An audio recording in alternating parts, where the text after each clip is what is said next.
आता 10वी आणि 12वीचं सगळीकडे परीक्षेचं वातावरण निर्मिती झालेले आहे। यामध्ये 10वीमधून किंवा 12वीमधून जे विद्यार्थी परीक्षा देतात त्या विद्यार्थ्यांना सरासरी एक इंग्लिश आणि गणित असे एक विषय अवघड वाटतात। त्याच्यापेक्षाही अवघड म्हटलं तर गणित हा विषय थोडासा रटाळ वाटतो। वर्षभर विद्यार्थी शिकत असताना त्याला बऱ्याचशा काही संकल्पना कळून जातात, परंतु ह्या कळत असतानाच कधी त्याला असं वाटतंय की माझा अभ्यासक्रम संपल्यानंतर मला जास्तीत जास्त मार्क्स मिळावे। वर्षभर तो अभ्यास करतो आणि जशी परीक्षा जवळ येते तसं त्याच्यावर एक विशेष प्रकारचं दडपण येतं। खरं तर तेच विद्यार्थ्यांनी दडपण घेतलं नाही पाहिजे। गणित या विषयाचा जर विचार आपण केला तर एकच महिना बाकी आहे। या एक महिन्यामध्ये इयत्ता 10वीच्या आणि विद्यार्थ्याच्या 10वी आणि 12वीच्या विद्यार्थ्यांनी जे आपल्याला मूलभूत संकल्पना आहे, जसं की 10व्या वर्गामध्ये प्रमेय वगैरे ज्याला आपण थेरम म्हणतो, ते थेरम 1 किंवा 2 मार्काचे जे प्रश्न असतात त्यांची पूर्ण तयारी केली पाहिजे। रिपीट अँड रिपीट त्याला घासलं पाहिजे, त्याला रिपीट केलं पाहिजे। त्याच्यानंतर जे काही आपल्याला सूत्र असतात त्या सूत्राचं मुलांचं एकदम विसर पडतात आणि ते सूत्र चुकीचं लिहितात, त्याच्यामुळे विद्यार्थी अपयशी ठरतो। म्हणून विद्यार्थ्यांनी सूत्र पाठ करणे आणि काटेकोरपणे ते लिहिणे। जेव्हा आपण सूत्र लिहितो, एखाद्या प्रश्नाची सुरुवात चांगली करतो आणि त्याच वेळेस आपण चांगली करत असताना त्याचा शेवट पण चांगला होत असतो आणि विद्यार्थ्याचा खरं म्हणजे आत्मविश्वास इथंच हा आपण कमजोरपणा पडतो।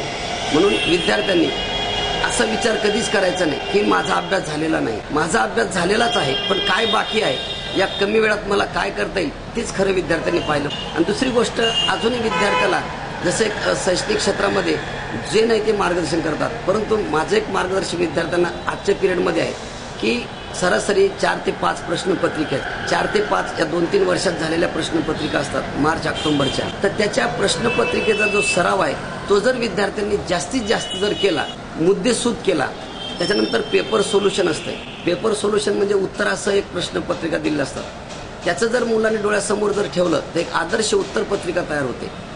तो झालेला अभ्यासक्रम विद्यार्थ्यांनी दिलेल्या वेळेत आपल्याला सोडवता येते का, त्यासाठी ते घरी विद्यार्थ्यांनी सराव केलेला पाहिजे।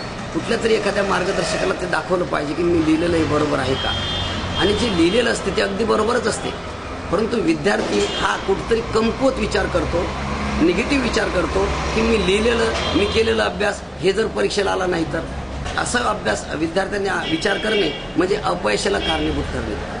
माझं तर असं विद्यार्थ्याला प्रामाणिकपणे मत आहे की आपण गेल्या वर्षभरापासून जो अभ्यास केलेला आहे तो आपण 100% पूर्ण केलेला आहे। म्हणून विद्यार्थ्यांनी पहिले हे मनात आणावं की माझा पूर्ण अभ्यास झालेला आहे।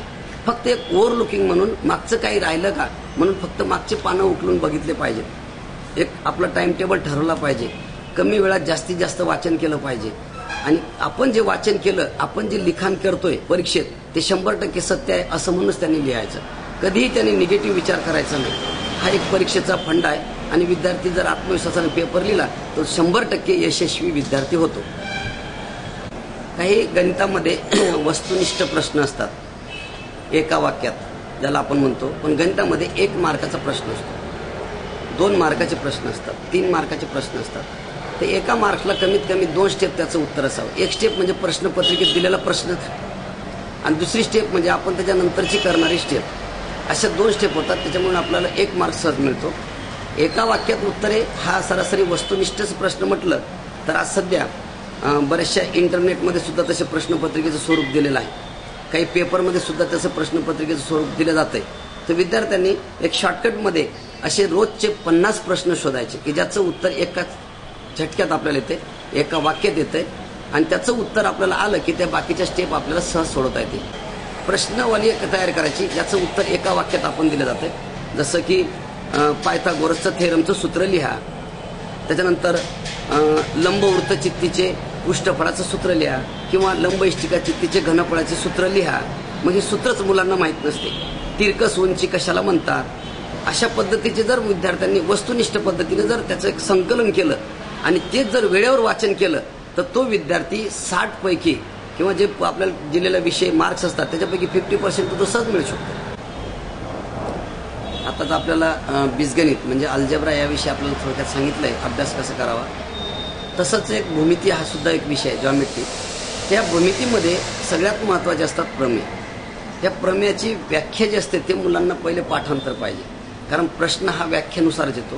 आणि बाकीचे जे आहेत ज्याला आपण आलेख म्हणतो, ह्या आलेखाच्या बाबतीत विद्यार्थी थोडासे गोंधळतात की त्याचं जे प्रमाण असते स्केल ते काय लिहायचं.